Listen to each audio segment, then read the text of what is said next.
Welcome travelers, I'm Free2Play and I'm your guide to a successful free-to-play adventure on Ostera. Today we beat the level 100 NPC Bladed Wings Master without the help of any allies for the upcoming Master Training Tower. Because you can't use any allies in towers, I only use general pool units here because they are the most accessible right now.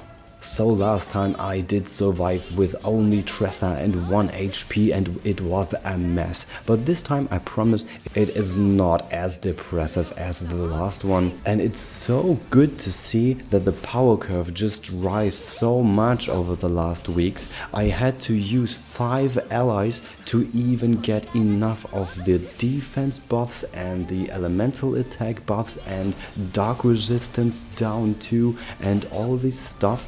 And this time it was just enough to do exactly these steps I'm doing right now. The Warrior's Waltz 3 was very important so that Cardona is not receiving as much damage here. Well, she is at A3 here, but as you can see it is not really important for her to be that. So Stad is one of the most important characters here with the Medica because he can heal instantly and gives regen. So you don't have to be as afraid here for her ultimate. When you have enough of the side steps on Tressa, it won't really matter. So you just stack up enough of those and then you can see all the misses and then it's totally fine. Sometimes it does 4 hits, sometimes it does more, so you have to be a bit lucky so that all your side steps are not decreased by only 1 attack. But well, she is still a very tough opponent, so a bit of luck is always a good thing.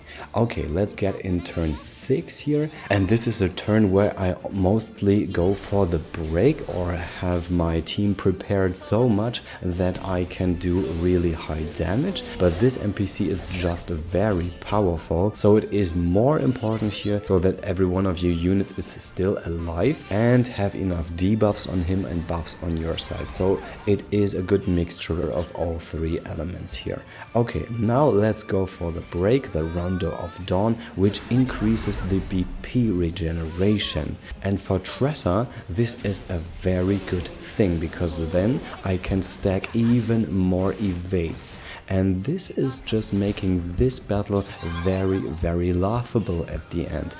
Until, well, she goes into the rehabilitate, because this can't be evaded. And Tressa can't fight this fight alone anyway, so we have to make this fast from now on. But it is very helpful to have Tressa with these much BP here, so make sure that she is in the front to profit from the Rondo of Dawn as good as possible. Okay, now you can see here 2 attacks and I still have 3 of those evades, and as you can see here now I get 2 more BP now, so I will use all of them to get even more BP in this round. So it is really amazing. She just did this attack like 7 times, but with the Warrior's Waltz it was very measurable even for Tressa, who has mostly elemental defense equipment on her because of the thunder, which she can also strike 3 times and then she's going for a physical attack,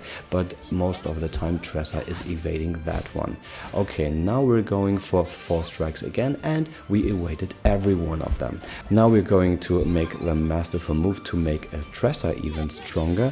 I had to regenerate more SP on Cardona, so she has to sit a bit in the back row a little while longer.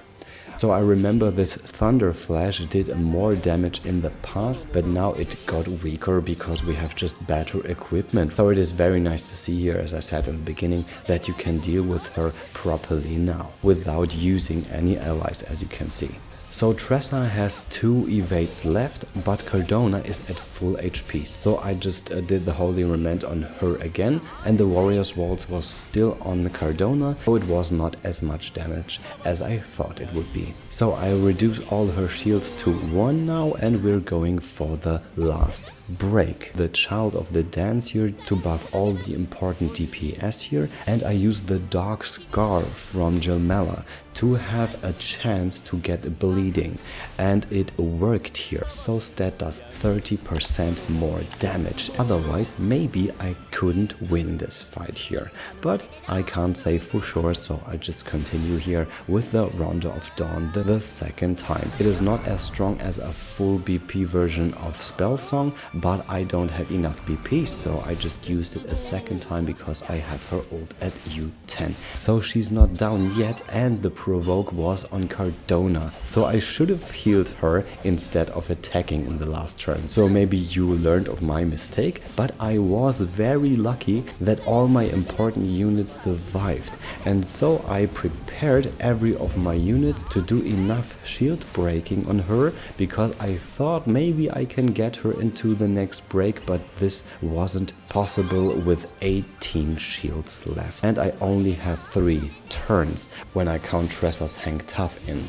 So I use her priority move and the Crimson Blast for 2 more, and this is all I can do before the Fury of the Strong will pulverize my whole front row except for Tressa, who survives on 1 HP, and with still 13 shield it is not possible to break her again. So at full BP I use the strongest attacks here and hope that this enemy is just gone for good in this round, and Stat gave her the rest. So there is an option that it can't be that desperate as the last time I fought her, even without any allies, with the most recent weapons and accessories. So let's take a look at the team composition now. The speed is kind of important. I wanted Stat to be faster, but he is anyway at this level. If he's A0, you have to buff him a bit so he's a bit faster. Jilmela was a very good addition here to the team because of the shield shaving of 4, but I didn't use her as much. But the Dark Scar was a very nice skill here, which was very compatible with Stat's Bloodlust passive. So Lynette has the Brave Fan, as every time Cardona and Tressa used the Origin Spear, because this gives more HP than the newest holo weapons. Jilmela has the Atlas Bow, which can't be topped with a holo weapon right now, speaking of elemental attack for hunters. But Stat and Primrose got a holo weapon with the right souls in it. Duskfall with 6%, it's not much, but I didn't roll any better here. But Primrose got the Spell Song with a potency of 14, so this is a very good holo fan for Prim. Cardona is wearing the Staunching Charm 2 times so that she is immune to bleeding, and Tressa has 75% of resisting because I needed a bit more HP on her with the bleeding ward. Primrose SP were really low at the end, so a Dragon Scarf 4 or even 5 would be even better, so that you have enough of her skills to use, because she's in the front almost every time. And this wraps it up. This is the last level 100 NPC for this series. Thanks for being with me so long, and if you need help with other topics, please write them in the comments or write in my Discord group. And if you'd like this channel to class up, I really appreciate a subscription and thumbs up. See you next time. You're free to play.